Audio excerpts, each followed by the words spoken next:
ثروتمندترین آدم تاریخ نه بیل گیتس بود، نه ایلان ماسک. اسمش منسا موسا، امپراتور آفریقایی قرن 14 بود.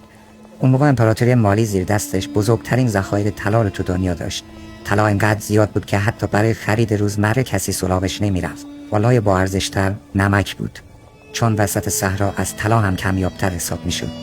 اما موسی وقتی افسانه شد که سال 1324 راهی سفر زیارتی مکه شد. کاروانی را انداخت که دنیا تا اون موقع به خودش ندیده بود. هزاران سرباز و خدمتکار و شترهایی که هر کدوم بارهای طلا حمل می‌کردند. در مجموع نزدیک 9 تن طلا همراهش بود. موسی توی مسیر با دست باز خرج می‌کرد و به فقرا می‌بخشید. وقتی رسید به قاهره، اونقدر طلا پخش کرد که اقتصاد مصر سقوط کرد.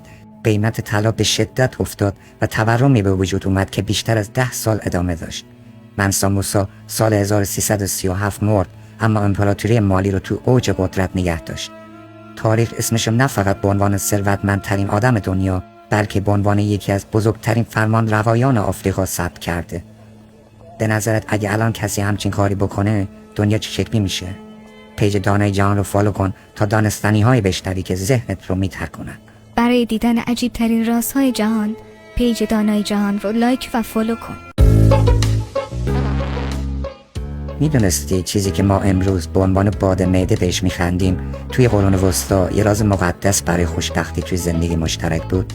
اون موقع صدای ساده یه باد شکم نه فقط خجالت آور نبود، بلکه نشونه برکت و حفاظت خونه حساب میشد.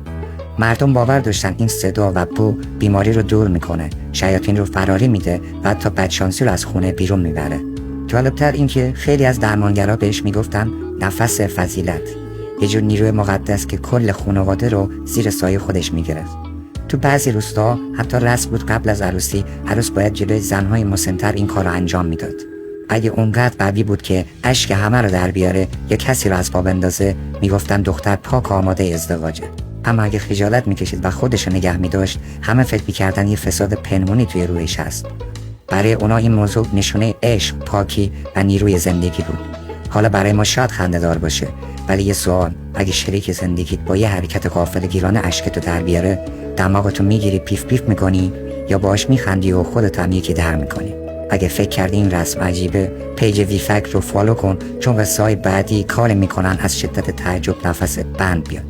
برای دیدن عجیب ترین رازهای جهان، پیج وی فکت رو لایک و فالو کن.